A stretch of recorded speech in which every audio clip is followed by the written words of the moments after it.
Delaware and Hudson Railway was founded in 1823 as the Delaware and Hudson Canal Company, the purpose of which was to barge anthracite coal from Honesdale in northeastern Pennsylvania to Kingston, New York, just north of Poughkeepsie on the Hudson River.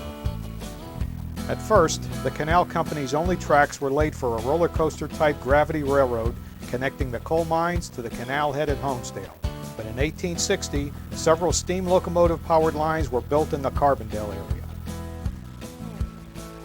Through an amalgamation of several lines, including the Jefferson, the Albany and Susquehanna, the Rensselaer and Saratoga, and the Naperville Junction, the complete Delaware and Hudson finally stretched from Wilkes-Barre and Binghamton north to Montreal.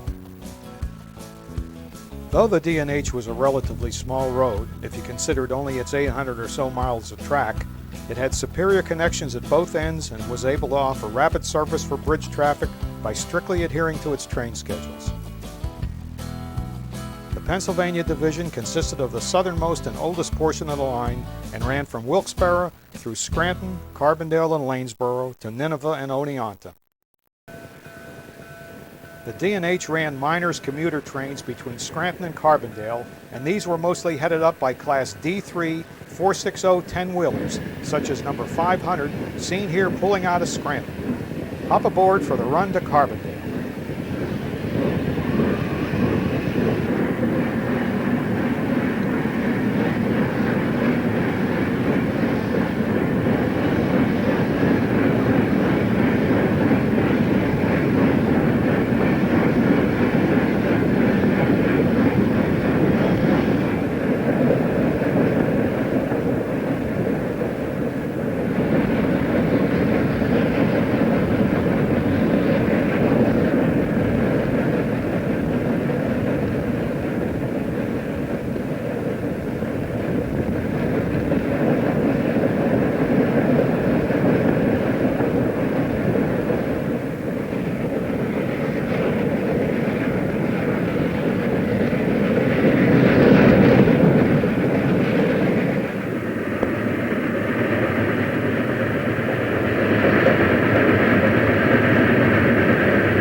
Bringing up the rear of this train is one of the new, at that time, lightweight streamlined passenger cars designed and built by American Car and Foundry.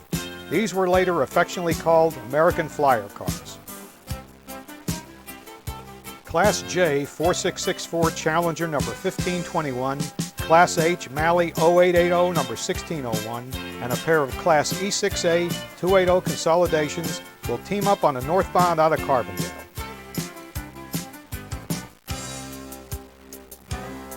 1521 will take the point, and 1601 with the two heavy Consolidations will couple to the rear for a big push up the hill.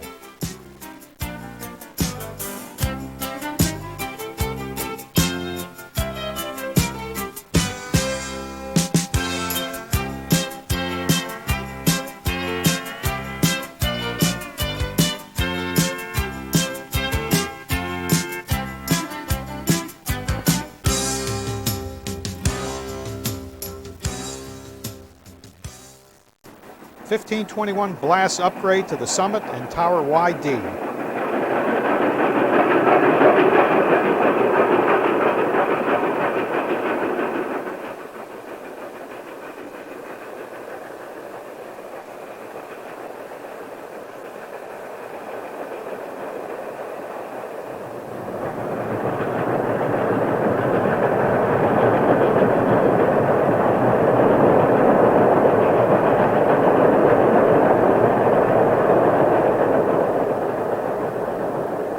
The D&H connected with the Erie at Lanesboro, and near that connection could be found the Erie's famous Saratoga Viaduct. An Erie double-headed freight rolls over the viaduct with a Delaware and Hudson Challenger-powered freight soon to roll beneath.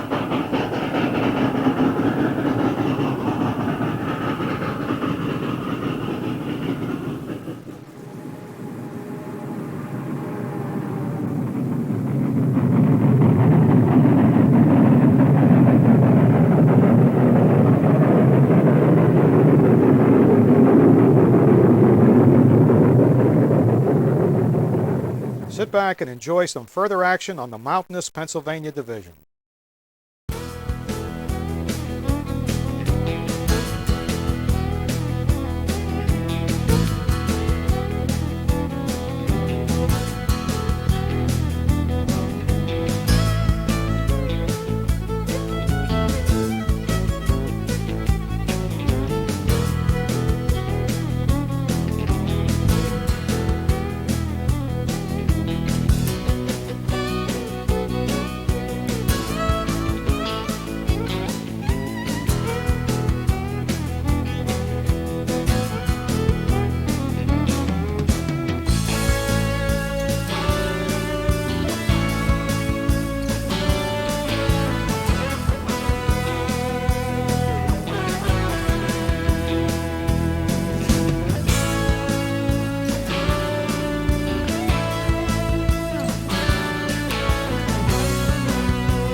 A northbound Challenger-headed freight approaches YD Tower at Ararat Summit.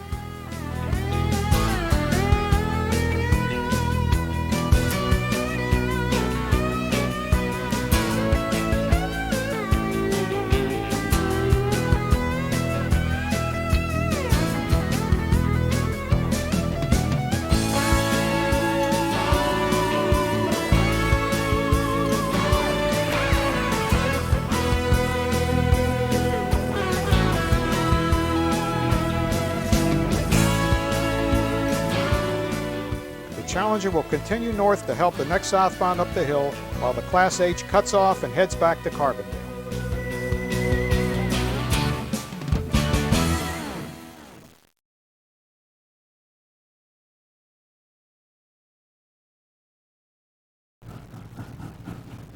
The leg of the line between Binghamton and Oneonta is the southern end of the Susquehanna Division and is a portion of what was originally the Albany and Susquehanna Railroad. Y.O. Cabin sat 3.5 miles north of Binghamton at Port Dickinson.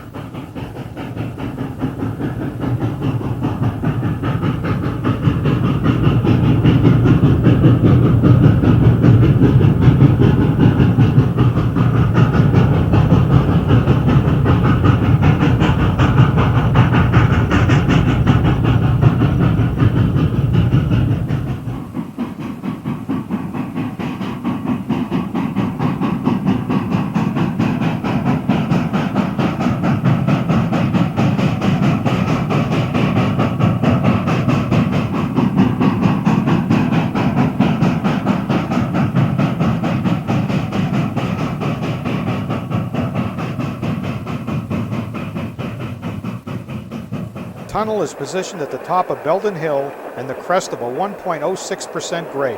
The Class H helper will cut off here.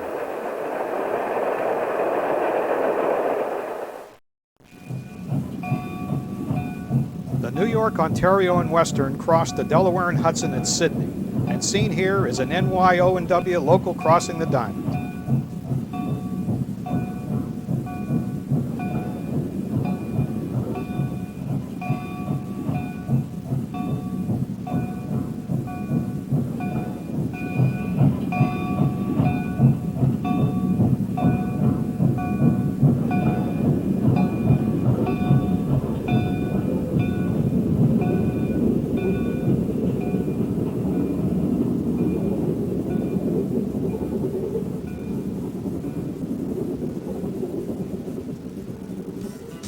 Wells Bridge. Here a mailbag is placed on the pickup crane and will be snatched on the fly.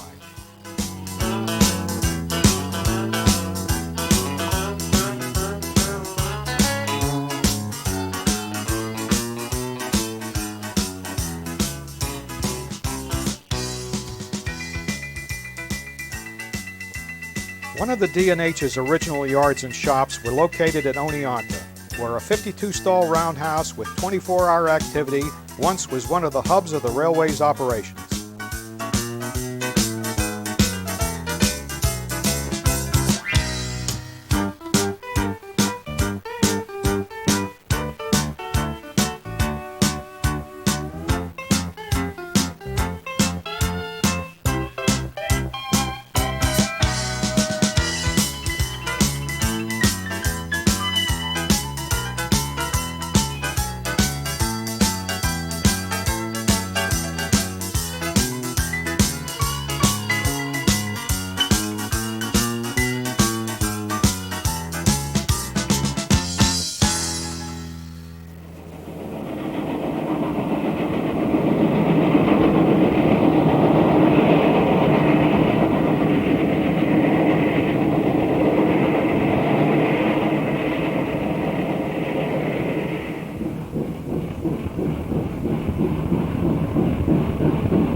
Branching off the main line at Cobleskill, the Cherry Valley branch stretched 23 miles to that town.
The D&H's Saratoga Division ran south from Ballston Junction through Schenectady, joining the Susquehanna Division at Delancey, sitting on top of Schoharie Hill. The line split here, one leg to Schenectady and the other to Albany. Coming through is a Class K62 484 and E6A 280 double-headed freight.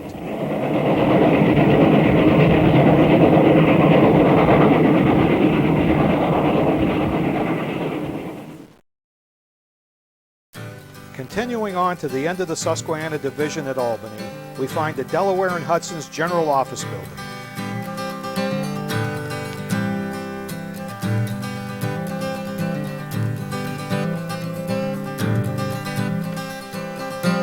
This Gothic architectural style structure was completed in 1918 and consisted of a 12-story castle-like tower with two 5-story wings.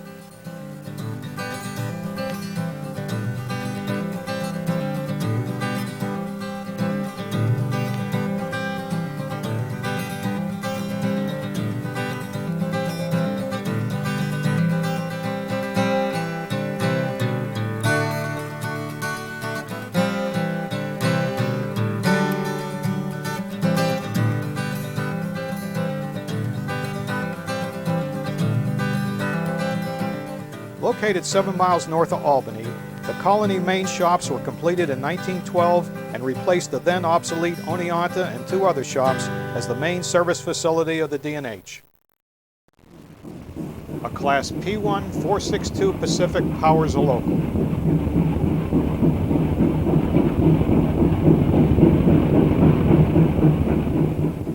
Class B4A Camelback 060 number 46 was built by Alco in 1904 and served 45 years until being scrapped in 1949.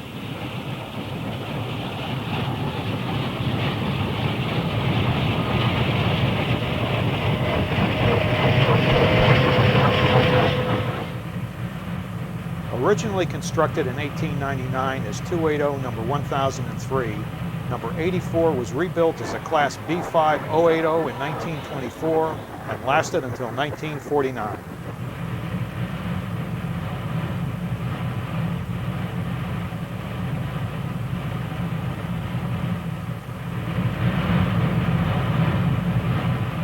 Class B45 080 number 100 was born in 1930, being constructed using the frame and boiler of 2 separate 1904 built E3A Consolidations.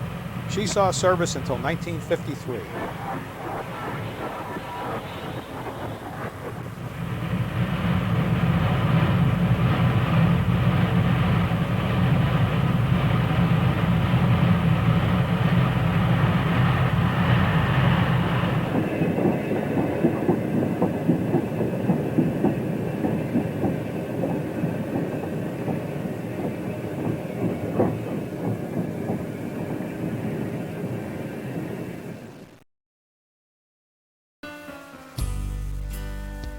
Boston and Maine and D&H had a joint yard at Mechanicville, and here we see a pair of B&M FTs and an F3.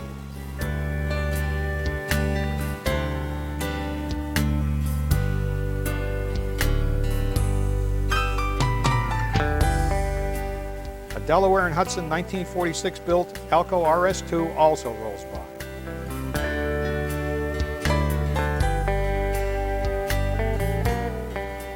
The health resort town of Saratoga Springs is located 40 miles north of Albany.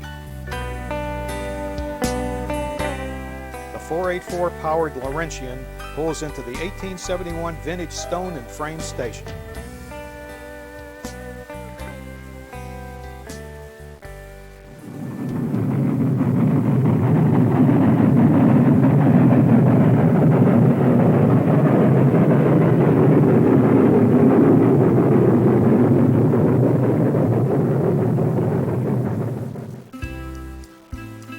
Began by the Ararat Company in 1865, a rail line was constructed north out of Saratoga to Corinth, and by 1871 was extended to North Creek. In 1902, this line became the Delaware and Hudson's North Creek branch and saw passenger service until September 1956.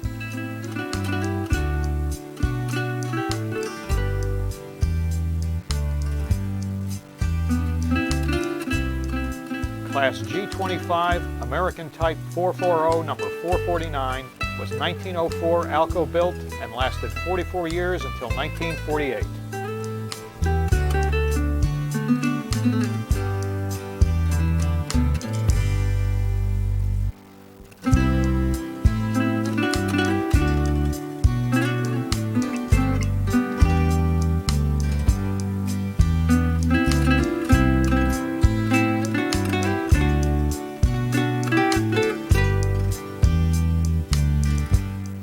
Class E2B 280 Consolidation races by with a mixed local.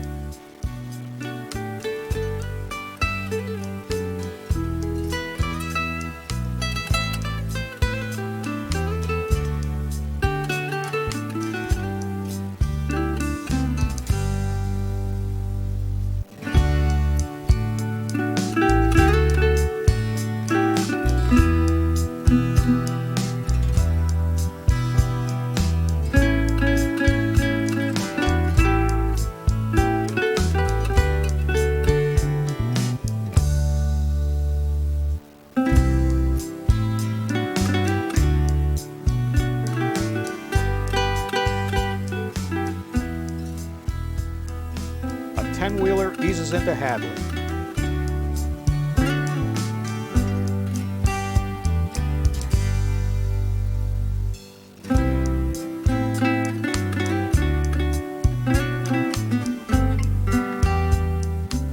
Branching off the main at Fort Edward, a line was laid northwest through Glens Falls and into Lake George, a resort town on the south end of the lake of the same name.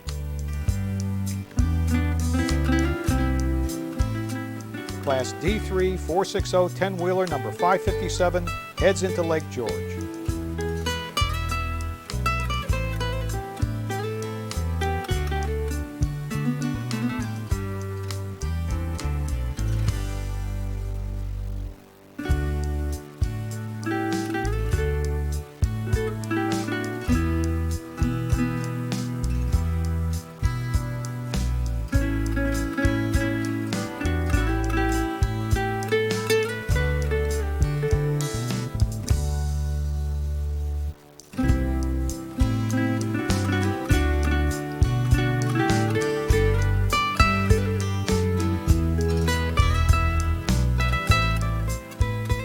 Recreation was the order of the day, with many enjoying a dip in the beautiful lake, while some spent the day on one of the lake's excursion boats, and still others partaking of equestrian activities.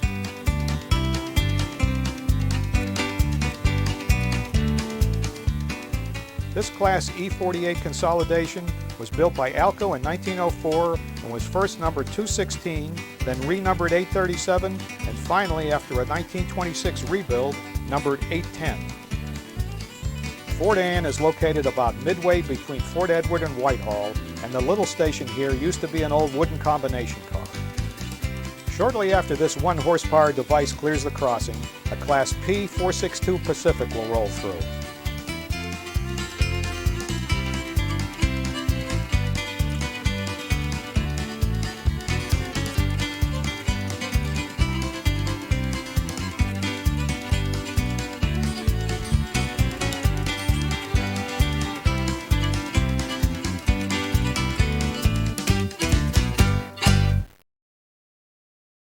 A branch ran west out of Whitehall to the town of Rutland, Vermont, and about halfway between the two was Castleton.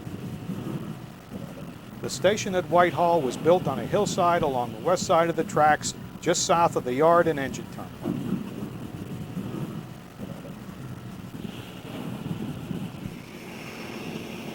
Class E2A 280 Camelback Consolidation number 740 readies to pull out to Rutland.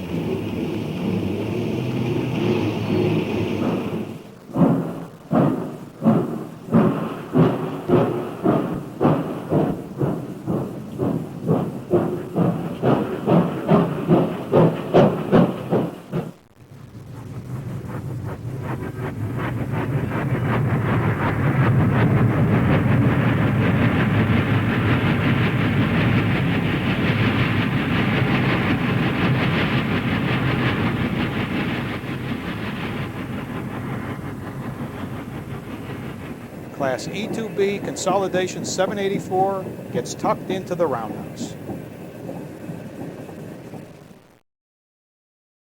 From Whitehall north, the rails parallel Lake Champlain, and shown next are several scenes of Class K 484 Northerns in both passenger and freight service at locations including Port Henry and the famous Red Rock sector and tunnel.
This picturesque station is located at Plattsburgh, and here we'll see Alco RS2 Diesel 4001, soon to be pulling out southbound with a local.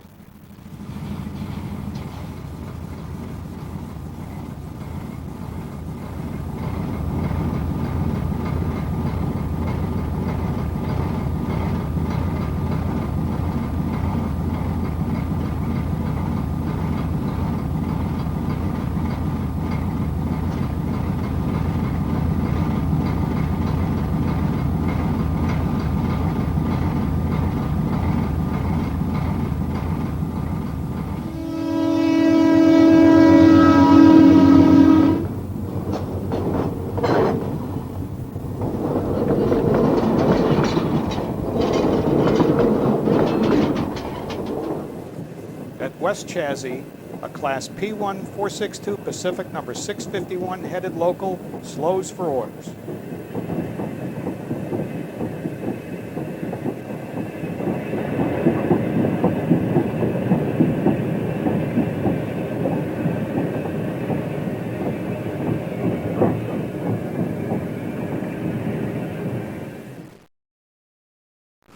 Rouses Point is on the Canadian border and is where the Naperville Junction Railway completed the connection to Montreal.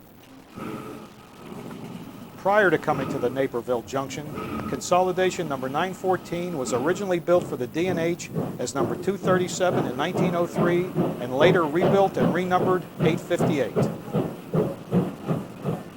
E5 number 1071 crosses the Rutland Diamond.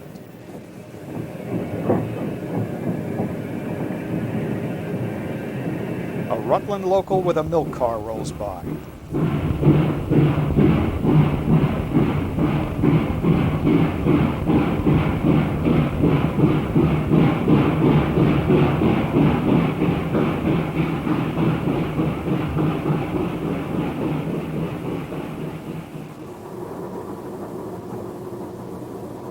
Over the border at Delson, the Laurentian speeds by.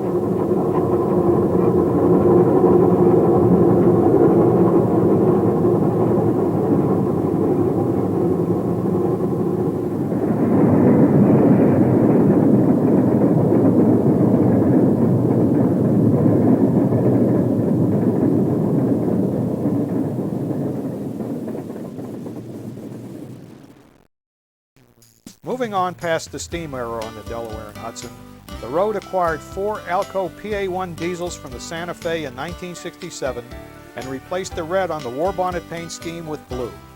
Stand by for a long look at these beauties.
Next up will be an assortment of GE and Alco units in action.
The Reading was originally formed in April 1833 as the Philadelphia and Reading Railroad and was primarily a carrier of anthracite coal in southeastern Pennsylvania.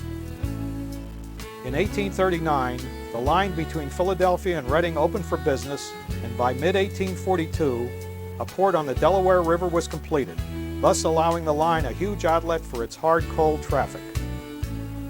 Starting from a 93-mile-long main line, the Reading would over a 100-year span buy, lease, and merge almost 100 smaller lines to ultimately form a massive 1,300-mile system. The road acquired the Wilmington and Northern Railroad in 1898, and it became the longest branch on the Reading, stretching 65 miles southerly from Birdsboro on the Reading to Philadelphia, Maine, to Wilmington, Delaware. Wandering along the historic and twisting Brandywine Creek Valley for many miles, the Wilmington and Northern branch was a wonderfully scenic line and was in fact the scene of many iron horse rambles staged on the Reading. Our tour of the W&N branch begins at Wilmington, where we see number 1351, a Class B7A 060 switcher steaming in front of the engine house. A Pennsylvania Railroad GG1 electric speeds along overhead, while Class A5A 040 switcher number 1151 makes up a night freight.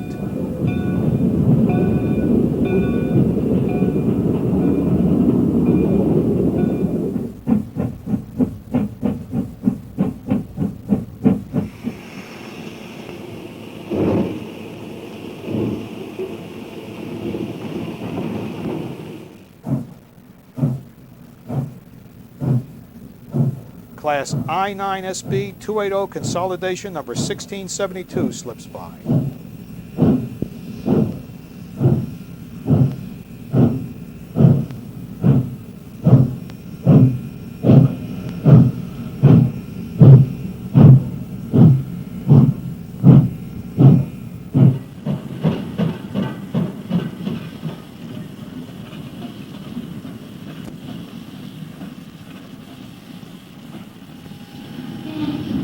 Number 1953 was a Class I9 SC 280 Consolidation and was equipped with 61.5-inch drivers, allowing a higher 50-mile-an-hour speed than the previous 55.5-inch driver 280s.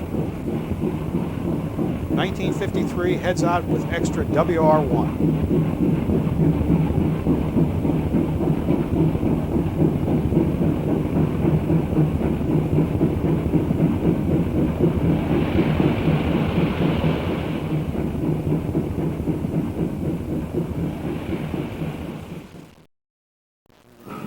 A short branch ran east out of Montchanin to Rockland, and when a train was sent out on its rails, a signboard was displayed accordingly. Class E4A Camelback 080 number 1412 was originally built in the 1890s as a 280 consolidation and was converted to her here seen configuration around 1920.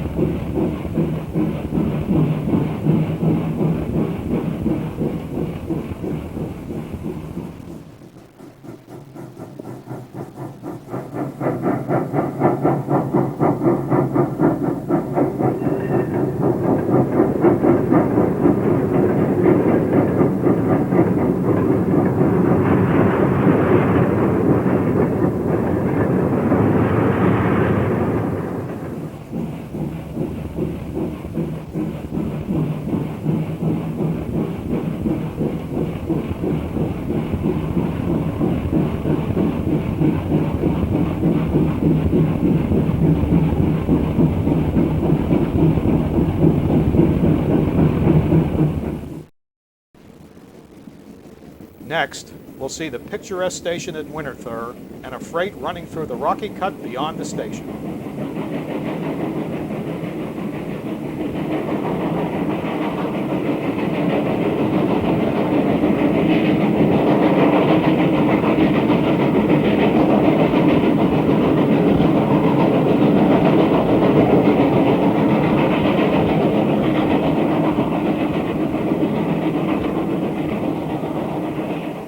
Scenes in the area between Winterthur and Chadsford Junction are followed by views of a local at Pocopson and the Brandywine Creek.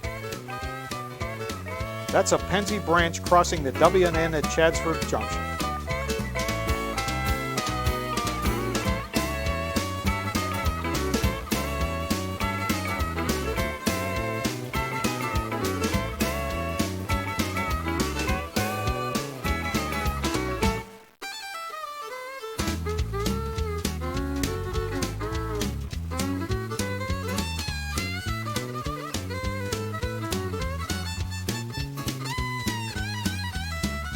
A meet of two consolidations, numbers 1920 and 1950, occurs at Embryville.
Modena was the site of a huge locomotive graveyard where hundreds of Reading and other line steamers were scrapped.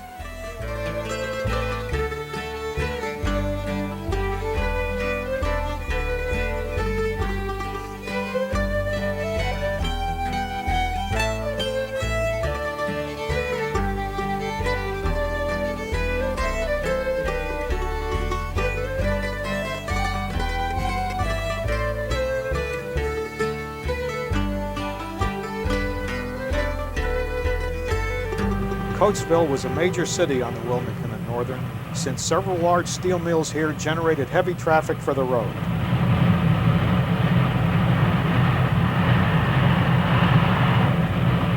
Several consolidations are shown hauling freight and passenger trains in and out of town.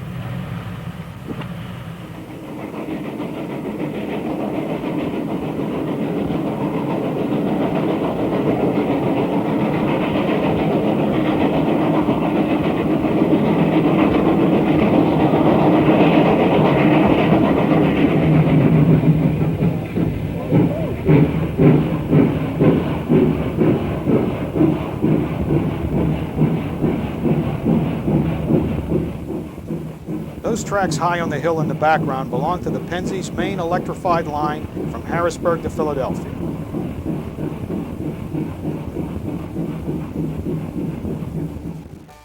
Sharp curves and a 1% grade were encountered north of Coatesville, and seen are several of the little stations along the way.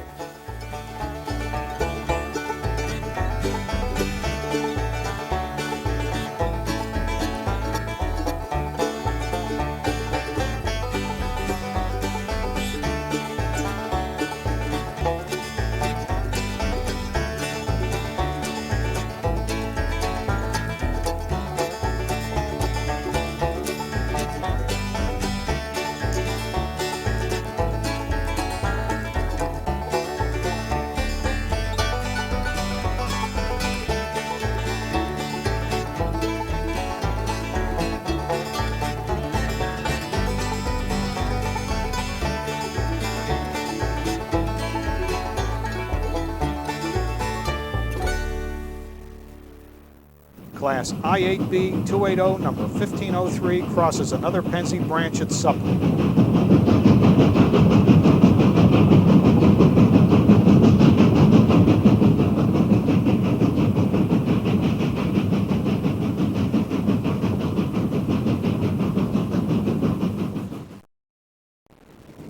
another Camelback consolidation powers a freight train through Joanna.